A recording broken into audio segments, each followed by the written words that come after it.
ربیع الاول کی ہر رات سونے سے پہلے یہ 3 لفظ پڑھ کر سو جاؤ۔ سارے رشتہ دار پوچھیں گے کہ اتنی دولت، اتنا پیسہ کیسے مل گیا؟ بسم اللہ الرحمن الرحیم۔ ناظرین، آج ربیع الاول کی ان خاص قبولیت کی گھڑیوں میں جو وظیفہ آپ کے حوالے کرنے جا رہی ہوں، یہ اللہ والوں کا وظیفہ ہے، اور آپ نے بالکل اسی طریقے اور ترتیب سے پڑھنا ہے جو اس ویڈیو میں بتایا جائے گا۔ جو بندہ یہ وظیفہ ربیع الاول کی ہر رات کو پڑھ کر رب کریم سے جو بھی مانگے گا، اللہ غیب سے عطا فرمائے گا۔ یہ وظیفہ پڑھنے سے انسان کے تمام دکھ، پریشانیاں، رنج و غم، درد اور سب کچھ اللہ تعالیٰ اس عمل کی برکت سے فوراً ہی دور فرما دیتا ہے۔ محترم ناظرین کرام، آج کا یہ وظیفہ آپ کو لاکھوں کا مالک بنا دے گا۔ یہ وظیفہ سچے دل سے اور کامل یقین کے ساتھ کرنے سے آپ کے گھر میں اور کاروبار میں اللہ پاک اتنی رحمتیں، برکتیں، فضیلتیں اور وسعتیں فرمائے گا کہ آپ نے کبھی سوچا بھی نہیں ہوگا۔ آپ اپنی کسی بھی مشکل کے لیے، کسی بھی حاجت کے لیے، کسی بھی پریشانی کے لیے ربیع الاول کی ہر رات کو اللہ کے یہ 3 نام پڑھ کر سو جائیں، پھر صبح اٹھ کر دیکھیں گے تو انشاءاللہ تعالیٰ آپ کی زندگی بدل جائے گی۔ آپ کی زندگی میں کوئی ایسی مشکل یا حاجت جو آپ نے مانگی ہو اور وہ پوری نہ ہو، جس نے آپ کی راتوں کی نیندیں خراب کر دی ہو، دنیا کا سب سے آسان اور طاقتور وظیفہ آپ نے پڑھ لینا ہے۔ پھر انشاءاللہ تعالیٰ اللہ پاک کے فضل و کرم سے معجزے اپنی آنکھوں سے دیکھو گے۔ مال و دولت حاصل کرنے کے حوالے سے اس پوری کائنات کا یہ سب سے آسان ترین عمل ہے، اور ایسا معجزاتی اور کراماتی وظیفہ ہے کہ ایک مرتبہ سچے دل سے کرنے والے پر پیسہ اور دولت عاشق اور مہربان ہو جاتی ہے۔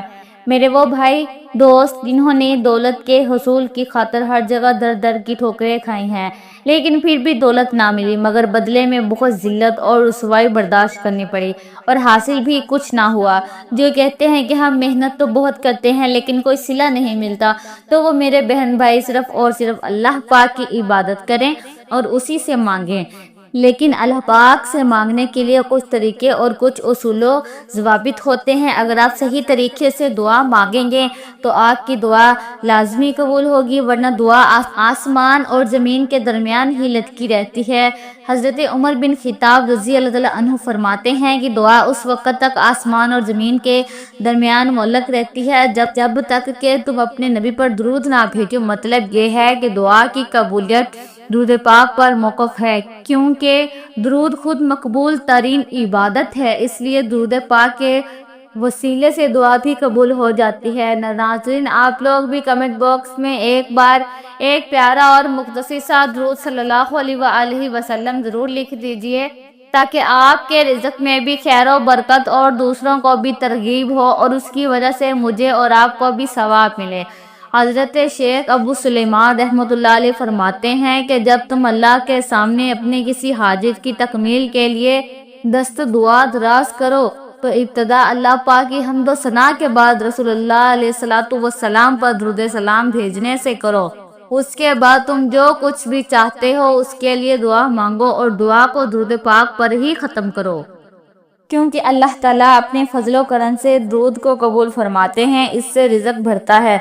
حضرت علی المرتضیٰ رضی اللہ عنہ سے مروی ہے کہ دعا اللہ تعالیٰ سے حجاب میں ہے جب تک محمد و رسول صلی اللہ علیہ وآلہ وسلم اور ان کے اہل بیت پر درود نہ بھیجا جائے۔ ناظرین، آج یہ وظیفہ بتائے گئے طریقے کے مطابق پڑھ کر دعا مانگے۔ میں یقین سے کہتی ہوں آپ کی ہر دعا قبول ہوگی، آپ لاکھوں میں نہیں بلکہ کروڑوں میں کھیلیں گے۔ اللہ پاک آپ کو وہ عطا کرے گا کہ آپ کی عقل دنگ رہ جائے گی۔ آپ نے دعا اپنی اوقات دیکھ کر نہیں بلکہ اپنے رب کی شان دیکھ کر مانگنی ہے۔ وقت کی نزاکت کو مد نظر رکھتے ہوئے آئیے ناظرین آج کے اس بابرکت عمل کی طرف چلتے ہیں، لیکن اس سے پہلے اگر آپ اس چینل پر نئے ہیں اور آپ نے ابھی تک اس چینل کو سبسکرائب نہیں کیا تو خدارا اس چینل کو بھی سبسکرائب کر لیں، کیونکہ ایسے بہت سے وظائف، بہت سے اعمال آپ کے حوالے ڈیلی بیسس پر کرتی رہوں گی انشاءاللہ تعالی۔ اس وظیفے کو آپ نے کرنا کیسے ہے؟ یہ وظیفہ آپ فجر کی نماز کے بعد بھی کر سکتے ہیں یا کسی بھی نماز کے بعد کر سکتے ہیں، لیکن اگر رات کو عشاء کی نماز کے بعد سونے سے پہلے آپ اس عمل کو کریں گے تو اس میں آپ کو زیادہ فائدہ ہوگا، کیونکہ اس وقت ایک تو بالکل تنہائی ہوگی اور آپ کو کوئی تنگ کرنے والا بھی نہیں ہوگا۔ آپ ایک معمول بنا لیں کہ آپ روزانہ رات کو سونے سے پہلے اس عمل کو کریں گے۔ آپ وقت تبدیل نہیں کرنا، مثلا رات کو سوتے وقت آپ یہ عمل کریں گے تو آپ نے اسی وقت اس عمل کو اگلی رات بھی کرنا ہے۔ اب عمل کیا ہے؟ عشاء کی نماز کے بعد رات کو سونے سے پہلے باوضو ہو کر آپ نے سب سے پہلے نبی کریم صلی اللہ علیہ وآلہ وسلم کی ذات مبارکہ پر درود پاک پڑھنا ہے۔ درود پاک آپ کوئی سا بھی پڑھ سکتے ہیں۔ آپ چاہیں تو آسان، چھوٹا اور مختصر سا درود صلی اللہ علیہ وآلہ وسلم پڑھ لیں یا صلی اللہ علیہ محمد پڑھ لیں، لیکن اگر آپ درود ابراہیمی پڑھتے ہیں تو یہ زیادہ فضیلت اور برکتوں والا ہے۔ ایک بار ثواب کی نیت سے درود ابراہیمی میرے ساتھ بھی پڑھ لیں۔ بسم اللہ الرحمن الرحیم۔ اللہم صلی علی محمد وعلی آل محمد کما صلیت علی ابراہیم وعلی آل ابراہیم انک حمید مجید۔ اللہم بارک علی محمد وعلی آل محمد کما بارکت علی ابراہیم وعلی آل ابراہیم انک حمید مجید۔ جب آپ درود پاک پڑھ لیں اس کے بعد آپ نے اپنے خاص مقصد کی نیت کرنی ہے۔ آپ کرائے کے مکان میں رہتے ہیں، آپ اپنا ذاتی گھر خریدنا چاہتے ہیں، اس کی نیت کر لیں کہ مجھے میرا ذاتی مکان مل جائے، یا آپ کے کاروباری مسائل ہیں، پریشانیاں ہیں، آپ اس کی نیت کر لیں کہ میرا کاروبار اچھا چل پڑے، میری ساری پریشانیاں ختم ہو جائیں۔ آپ کی اولاد آپ کا کہا نہیں مانتی، اپنی مرضی کرتی ہے، اس کے لیے پڑھ لیں۔ نافرمان شوہر کے لیے پڑھ لیں۔ آپ اپنے بچوں کی شادی کہیں اچھی جگہ کرنا چاہتے ہیں، یا آپ کے بچوں کو رشتہ نہیں ہو رہا، لوگ آتے ہیں دیکھ کر چلے جاتے ہیں، آپ اس کی نیت کر لیں کہ میرے بچوں کی شادی کہیں اچھی جگہ ہو جائے۔ الغرض آپ کا جو بھی مقصد ہے، جو بھی حاجت ہے، جو خواہش ہے، آج مانگ لینا۔ آج اگر آپ کو لگتا ہے کہ میری فلاں خواہش ناممکن ہے، وہ کسی صورت بھی پوری ہو ہی نہیں سکتی، تو آج اپنے مقصد کی نیت کرتے ساتھ ہی فوری طور پر آپ نے ایک بار اعوذ باللہ من الشیطان الرجیم بسم اللہ الرحمن الرحیم پڑھ کر وظیفے کا آغاز کرنا ہے۔ اور سب سے پہلے نمبر پر جو وظیفہ آپ نے پڑھنا ہے وہ وظیفہ مکمل خاموشی، سکون اور اطمینان سے لپا کے مبارک ناموں کا پڑھنا ہے۔ وہ مبارک نام یا وہاب یا رزاق یا باسط کو پڑھنا ہے۔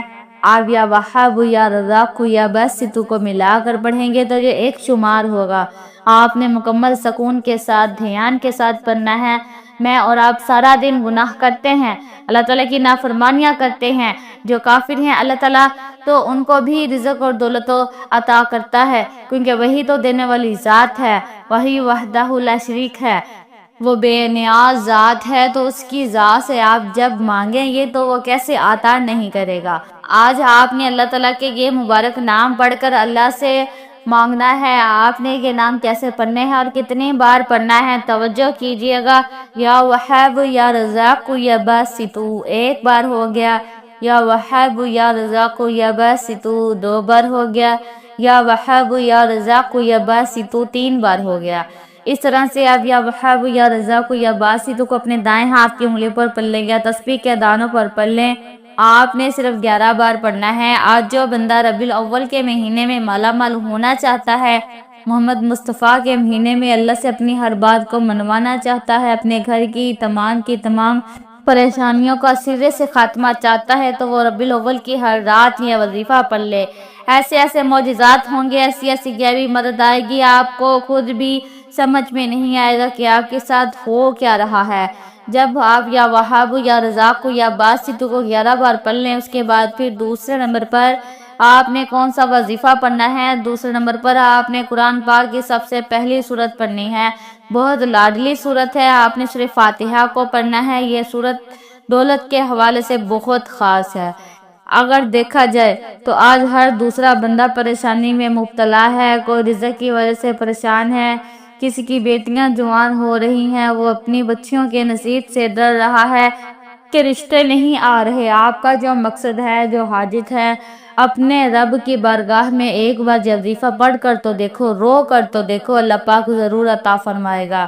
وہ رب تو دینے پر قادر ہے، وہ رب ہمیشہ دینے کو تیار رہتا ہے، ہم لوگ ہی جو کہ غلطیاں کر جاتے ہیں۔ آج کا یہ عمل، آج کا یہ وظیفہ اتنا خاص ہے کہ جو شخص بھی اس وظیفے کو صرف ایک بار پڑھ لے گا، اللہ پاک اس کے نصیب کے تمام دروازوں کو کھول دے گا۔ آپ نے دوسرے نمبر پر جو سورۃ الفاتحہ کو صرف 11 بار پڑھنا ہے۔ جب آپ سورۃ الفاتحہ کو پڑھ رہے ہو تو آپ نے تصور میں یہ سوچنا ہے کہ اللہ پاک کی ذات 7 زمینوں 7 آسمانوں کا رزق آپ کی قسمت میں لکھ رہا ہے، اور اپنے مقصد کو ذہن میں رکھتے ہوئے آپ نے یہ وظیفہ پڑھنا ہے۔ سورۃ فاتحہ کی تلاوت سماعت فرما لیں۔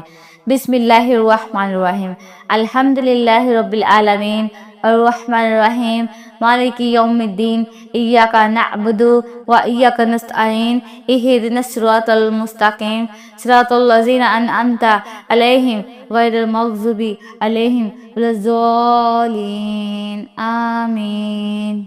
سورہ فاتحہ کو آپ نے صرف 11 بار پڑھنا ہے۔ جو شخص کہتا ہے کہ مجھے اللہ سے مانگنا نہیں آتا اور مجھے اللہ کو راضی کرنا نہیں آتا، مجھے اللہ سے اپنی بات کو منوانے کا طریقہ نہیں آتا، طریقہ آج میں آپ کو بتاؤں گی، اور مانگنا رب سے آپ نے ہے۔ آج آپ کو وہ وظیفہ بتا رہی ہوں جسے پڑھنے سے اللہ اور اللہ کا حبیب راضی ہو جائے گا، جسے پڑھتے ہی عرش الہی سے فرشتے رزق لے کر زمین پر آ جاتے ہیں، آپ کے راستے ہر رکاوٹ پریشانی دور ہو جاتی ہیں۔ سورۃ الفاتحہ کو 11 بار پڑھنے کے بعد اب آپ نے تیسرے نمبر پر ایک اور قرآنی سورت پڑھنی ہے۔ یہ سورت قرآن پاک کی سب سے چھوٹی سورت ہے۔ اس سورت کو دولت والی سورت بھی کہا جاتا ہے۔ آپ نے تیسرے نمبر پر سورہ کوثر کو پڑھنا ہے۔ سورہ کوثر کی تلاوت سماعت فرما لیں۔ بسم اللہ الرحمن الرحیم، انا اعطیناک الکوثر فصلی لربک وانحر ان شانئک هو الابتر۔ آپ نے سورہ کوثر کو صرف 11 بار پڑھنا ہے۔ سورۃ الکوثر ایسی طاقتور سورہ مبارکہ ہے کہ جسے پڑھتے ہی تقدیر بدل جاتی ہے، جسے پڑھتے ہی رزق کی تنگی دور ہو جاتی ہے۔ یہ سورہ رزق کے حوالے سے، دولت کے حوالے سے، کثرت رزق کے حوالے سے اور وسعت رزق کے حوالے سے بہت ہی طاقتور سورہ مبارکہ ہے۔ یہ خاص طور پر میرے نبی کریم صلی اللہ علیہ وآلہ وسلم کی شان میں اللہ پاک نے عطا فرمائی تھی۔ سورۃ الکوثر کو 11 بار پڑھنے کے بعد آپ نے چوتھے اور آخری نمبر پر سورۃ الاخلاص پڑھنی ہے۔ سورۃ الاخلاص کی تلاوت سماعت فرما لیں۔ بسم اللہ الرحمن الرحیم، قل هو اللہ احد اللہ الصمد لم یلد ولم یولد ولم یکن لہ کفوا احد۔ آپ نے سورہ اخلاص کو بھی 11 بار پڑھنا ہے۔ توجہ اور دھیان کے ساتھ پڑھنا ہے، اچھی طرح گن کر پڑھنا ہے، تلفظ آپ کے ٹھیک ہونے چاہیے، ٹھہر ٹھہر کر آرام سے پڑھنا ہے، جلد بازی نہیں کرنی ورنہ آپ خود ذمہ دار ہوں گے۔ اس کے بعد آپ نے 100 مرتبہ استغفر اللہ کا ورد کرنا ہے، کیونکہ وظیفہ پڑھتے ہوئے، عمل پڑھتے ہوئے آپ کے جتنے بھی جو بھی صغیرہ کبیرہ گناہوں ہوں گے وہ معاف ہو جائیں گے، اور جب گناہوں کی معافی مل جائے گی پھر آپ کے اوپر اللہ پاک کی کرم نوازیاں بھی ہونا شروع ہو جائیں گی۔ علماء لکھتے ہیں کہ استغفر اللہ زیادہ سے زیادہ پڑھیں، کم سے کم 100 مرتبہ آپ نے استغفر اللہ لازمی پڑھنا ہے۔ اب آپ کا عمل مکمل ہو گیا۔ اس کے بعد آخر میں دوبارہ 3 مرتبہ یا 7 مرتبہ درود پاک پڑھ لیں جو آپ نے عمل کے شروع میں پڑھا تھا، اور ایک بات اچھی طریقے سے ذہن نشین کر لیں کہ اس عمل کے دوران آپ نے کسی سے بات نہیں کرنی، بلکہ مکمل خاموشی، تسلی، سکون کے ساتھ اس عمل کو کرنا ہے۔ اور اس کے بعد آپ نے کیا کرنا ہے کہ دونوں ہاتھ دعا کے لیے اٹھانے ہیں اور اللہ تعالیٰ سے اپنی پریشانیوں کے لیے، اپنی حاجتوں کے لیے اللہ پاک سے رو رو کر، گڑ گڑا کر دعا مانگنی ہے۔ اللہ پاک ضرور کرم فرمائیں گے۔